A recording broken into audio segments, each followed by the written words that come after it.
I want you to just take a deep breath right now. Yeah, just a slow, normal breath in and out. Exactly. And as you do that, I want you to try to visualize something that is honestly almost impossible to picture. Right, because we're so used to our normal environment. Yeah.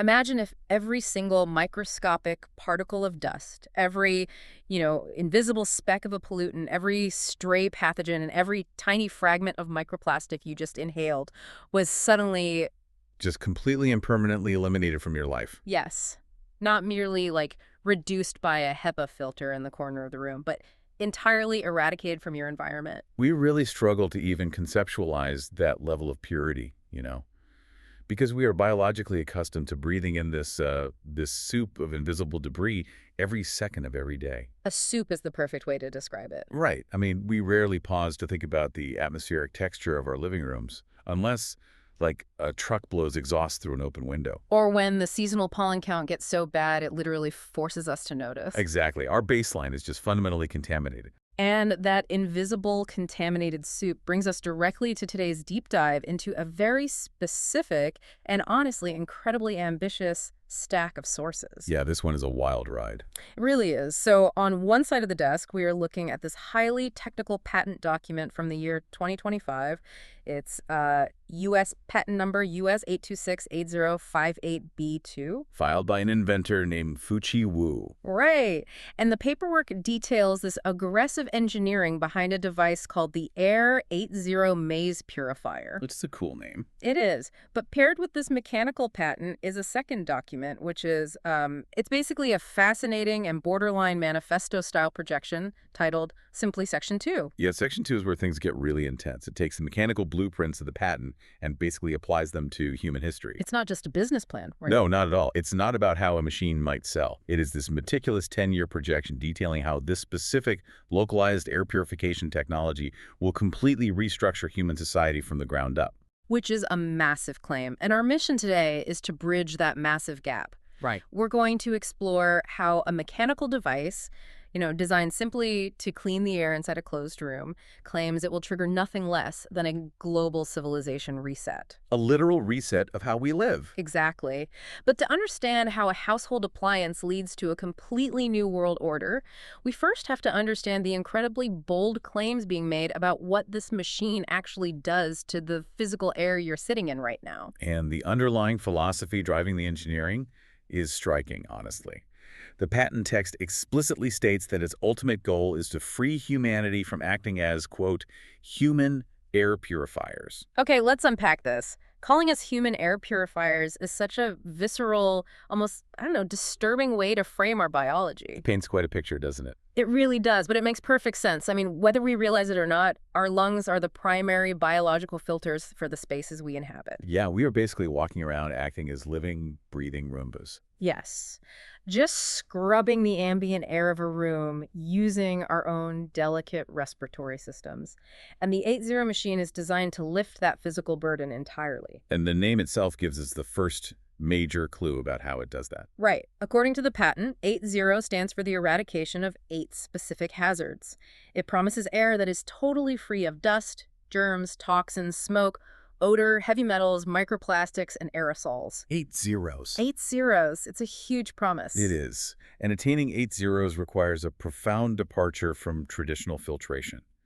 Like, look at the standard air purifiers humming in the corners of offices or bedrooms today. The ones we all have. Right. They operate on a very basic premise. A fan just pushes air through a dense paper or fabric filter. They act as like glorified sieves. Exactly, just catching large particulate matter. But the technology outlined in this patent, specifically what it calls stage 3 and stage 4 of its architectures, just completely abandons that sieve concept. Yeah, reading the patent, I was trying to picture this architecture, and it is wild. It's like something out of sci-fi. Right.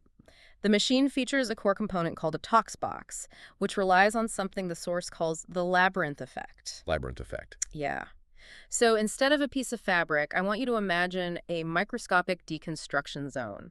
If you are a tiny aerosol particle drawn into this machine, you don't just, hit a wall of mesh and get stuck. No, you are forced into an intensely confined electrified gauntlet. The patent specifies that every single particle is forced through more than 60 sharp turns and perforations. 60 turns. In a Right. microsecond. Exactly. Yeah. And because of the aggressive airflow dynamics, these particles suffer continuous high-frequency collisions against the walls of this labyrinth. And what's fascinating here is the precise physical chemistry driving those collisions. Yeah. It is not just about physical impact or air pressure. No. No, the entire journey is driven by extreme electrostatic attraction. Oh, wow. Yeah, so in the entry stages of the machine, all incoming particles, dust, viruses, volatile organic compounds, they're blasted with a powerful negative electrical charge. Okay, so they're negatively charged now. Right. And when those newly negative particles are forced into the 60-turn Toxbox labyrinth, they encounter walls built from positively charged electrodes. Ah, positive and negative. Exactly. The labyrinth acts like a microscopic magnetic tractor beam that pulls every single contaminant violently against the walls. The negative particles are instantly and inescapably bound to the positive electrodes. Okay, wait, hold on. I need to push back on this mechanism a little bit. Sure. Because, okay, trapping particles with static electricity makes sense, but eventually any maze will get clogged. That's the logical assumption, yeah. Right. Like if millions of particles are slamming into these walls every hour, wouldn't the inside of this machine just become coated in a thick, toxic sludge? You'd think so? You would have to constantly disassemble and clean the labyrinth, which kind of defeats the purpose of an autonomous machine. And that is the exact bottleneck traditional electrostatic purifiers face. But the Toxbox integrates a second, much more aggressive mechanism. Which is? Electrochemical oxidation. Okay. Once an organic toxin is trapped against that positively charged electrode, the machine doesn't just hold it there. It instantly initiates molecular-level decomposition. Wait, really? It breaks it down. Yes. Applying that positive charge effectively rips the electrons away from the trapped organic molecules. It shatters their chemical bonds, breaking organic toxins down directly into basic carbon dioxide, CO2, and water, H2O. Oh my God. It is essentially vaporizing them at the molecular level. Exactly. It turns a complex, dangerous organic toxin into a microscopic breath of carbon dioxide and water vapor. That is incredible. It creates a self-purifying filtration layer. By constantly destroying the organic matter it traps, the labyrinth is capable of autonomous regeneration. So it never gets clogged. Theoretically, it never loses efficiency and never clogs. The ultimate result of this brutal, microsecond-long journey through the electrified maze is an output that the source boldly calls super heaven air quality. Super heaven air quality. I mean, I want you, the listener, to just visualize that concept. Visualize the air in your immediate space right now being ripped through this 60-turn electrified maze, completely stripped of all microplastics, all heavy metals, all chemical odors, and then pumped back out flawlessly pure. It is a really compelling engineering feat. It is. But this is also the exact moment our sources make their massive leap. Because sure, a super clean room is a great luxury, but how do we get from a highly efficient Toxbox to rewriting human history? Right, that requires shifting our focus away from mechanical engineering and entirely into human biology. The Section 2 document claims that the physical annihilation of these airborne particles unlocks something profound within the human body itself. And here's where it gets really interesting, because usually when society talks about anti-aging or extending the human lifespan or biohacking, we focus on genetics. We do. We talk about rigorous dietary restrictions. Yeah, or intense exercise regimens or trendy interventions like cold plunges and fasting. But these sources completely discard that narrative. They position the ambient air we breathe as the primary biological shackle holding back human potential. The text actually explicitly argues that this specific technology unlocks the, quote, biological shackles of human lifespan. Biological shackle? Yeah. The premise forces us to reconsider what we accept as normal aging. The text argues that the continuous daily inhalation of microscopic toxins is the actual unacknowledged root cause of baseline fatigue. Wow. Yeah, fatigue, chronic systemic diseases, and premature aging. Think about the invisible war happening inside your biology right now. It's constantly fighting. Every single breath you take contains VOCs, volatile organic compounds, which are the invisible chemical gases constantly off-gassing from your new carpet, your furniture, or the fresh paint on your walls. Just everyday stuff. Right. Every time you inhale those VOCs or stray microplastics, your immune system has to identify them as foreign invaders. Right. It deploys macrophages and white blood cells to attack a piece of invisible plastic floating in your lungs. It triggers cellular inflammation. That is a massive invisible energy tax that we pay with every single breath, 24 hours a day. And the text posits a simple equation. If you introduce a 100% toxin-zero environment, you completely lift that energy tax. You just stop paying it. Right. Oh. If you remove the constant low-level poisoning that the immune system fights off every day, the amount of biological energy saved is staggering. And what happens to that energy? The text argues this conserved energy doesn't just disappear. It is automatically redirected by the body toward cellular stability and cellular repair. So the body heals itself. By removing the atmospheric burden, the human body is finally allowed to return to its normal operation and regain its natural life rhythm. Which manifests as dramatically slower aging. Precisely. But wait, I have to play devil's advocate here for a second because this goes against a major principle in modern biology. You're talking about the hygiene hypothesis? Yes, the hygiene hypothesis. We have decades of science suggesting that our immune systems actually need some level of exposure to pathogens, dirt, and environmental stress to stay calibrated. Right, the idea that a sterile environment makes you weak. Exactly. If we don't have that exposure, the immune system gets bored, overreacts, and we develop severe allergies or autoimmune issues. Yeah. So if you strip absolutely everything out of the air and live in this perfectly sterile super heaven bubble, aren't you ultimately making the human body much weaker? The sources actually anticipate that exact skepticism. Oh, they do. Yeah. The counter-argument embedded in the philosophy is that the hygiene hypothesis evolved in an era of natural dirt and organic microbes. Okay. The modern atmospheric soup is fundamentally different. We are not just breathing in healthy natural soil microbes anymore. We're breathing in chemicals. We are inhaling aerosolized heavy metals, synthetic microplastics, and concentrated industrial VOCs. The text heavily distinguishes between a healthy immune challenge and chronic synthetic poisoning. Ah, I see the distinction. Right. By eliminating the synthetic poisoning, the body isn't becoming lazy. It is being liberated from a toxic load it was never evolutionarily designed to process. So what does this all mean? It implies that what we currently consider the natural, inevitable decline of human aging is actually just accelerated decay caused by our environment. That's the core argument, yeah. True. Unburdened human biology would look vastly more energetic and youthful if we simply stopped using our internal organs as the neighborhood trash filter. But this raises an important question regarding the societal impact. Oh, absolutely.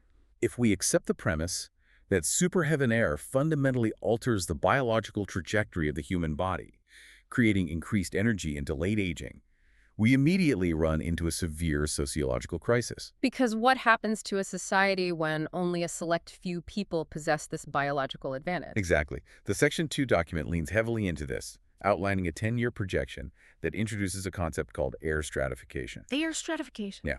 We are deeply familiar with income stratification and educational stratification. Sure. But this proposes a societal divide based entirely on the microscopic quality of the air inside your private residence. The text draws a really stark, unforgiving contrast between two new classes of humanity. It does. On one side, you have the users of the Air 8.0 system, and the document describes these individuals as vastly healthier, possessing clearer cognitive function, exhibiting emotional and mental stability, and aging at a visibly slower rate. And on the other side of the divide, you have the non-users. The people breathing normal air. Right. They're described as remaining trapped in the old biological paradigm.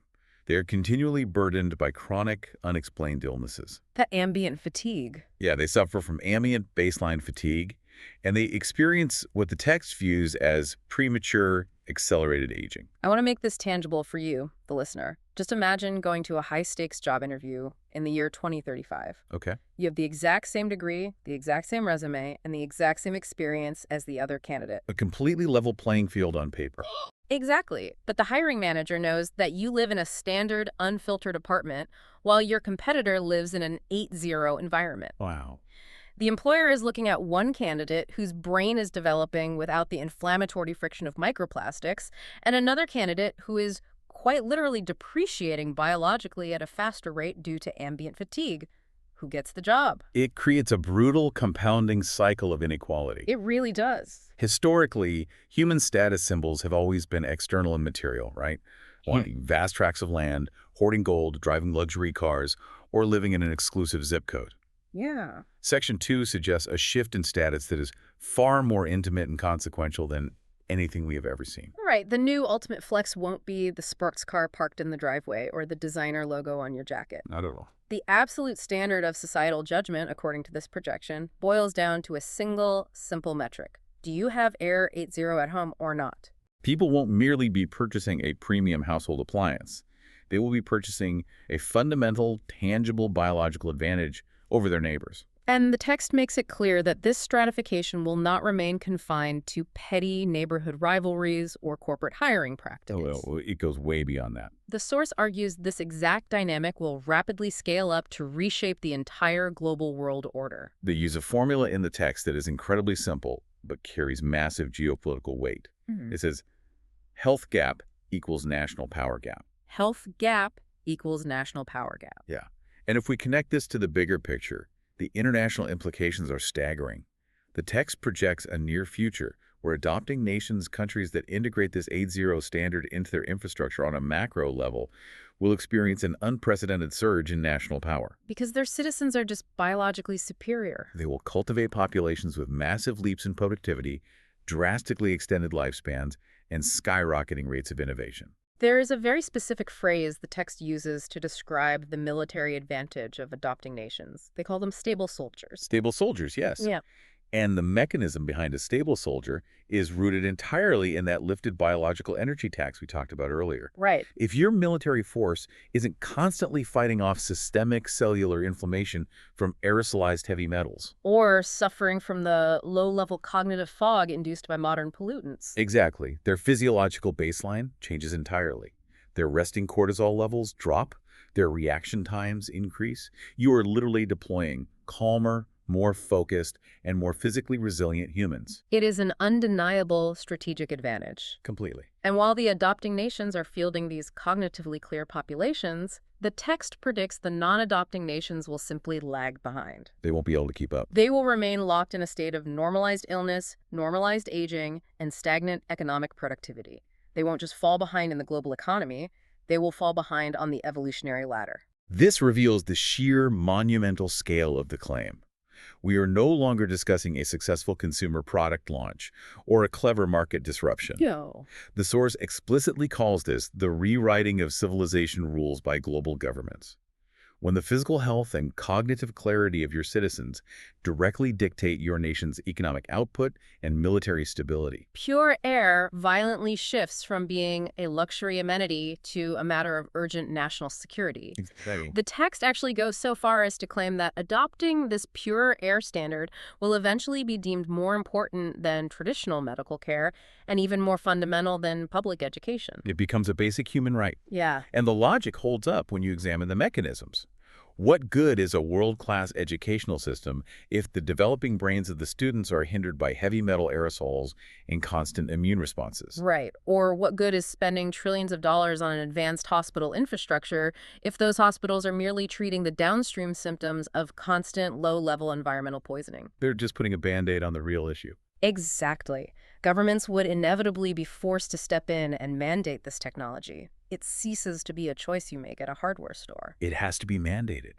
If a rival nation is raising an entire generation of cognitively clear, physically robust, slow-aging citizens inside a super HeavenAir infrastructure. A competing nation simply cannot afford to have its population breathing the old, toxic atmosphere. Right. They would be entirely out-innovated and outmaneuvered within a single generation. And that intense global arms race for atmospheric purity culminates in the final dramatic prediction of Section 2. The global civilization reset. Yes.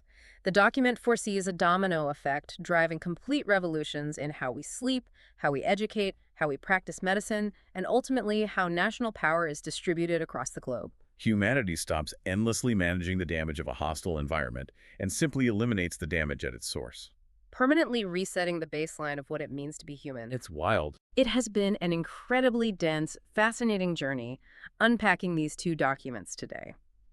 We started deep in the mechanical blueprints of a 2025 patent, trying to understand how an electrified 60-turn Toxbox labyrinth uses electrochemical oxidation to violently shatter microscopic threats and produce super heaven air quality.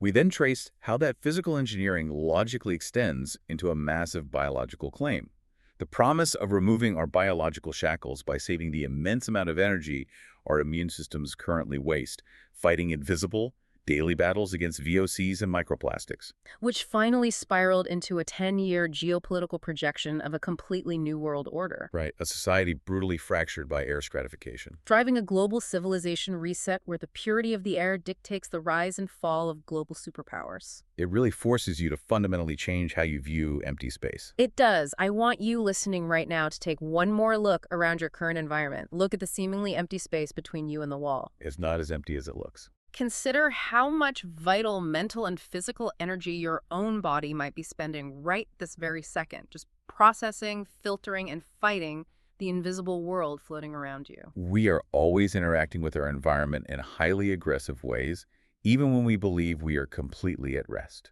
I want to leave you with a final thought today, a new angle to ponder that builds on everything we've explored, specifically tying back to that hygiene hypothesis we debated earlier. Brilliant. The text argues relentlessly that living in this 100% pure, toxin-free 8.0 air will make humanity stronger, healthier, and vastly more innovative. It paints a picture of a biological utopia. A literal super heaven bubble. But think about the relentless rules of biology and evolution. What happens if an entire generation of a nation's population adapts perfectly to this stabilized, perfectly pure, highly engineered bubble? Right. What happens to the underlying strength of their immune systems when they don't have to fight anymore? Because eventually someone has to open a door. They can't stay in there forever. Exactly. What happens if those citizens ever have to step outside of that controlled environment? Or in a society entirely reliant on this complex technology for its baseline health, what happens if the power grid goes down? That's a terrifying thought. You have to wonder, does the ultimate technological shield eventually become our greatest evolutionary vulnerability? It is the ultimate paradox of perfect protection. Definitely something to think about the next time you take a deep breath. Until next time.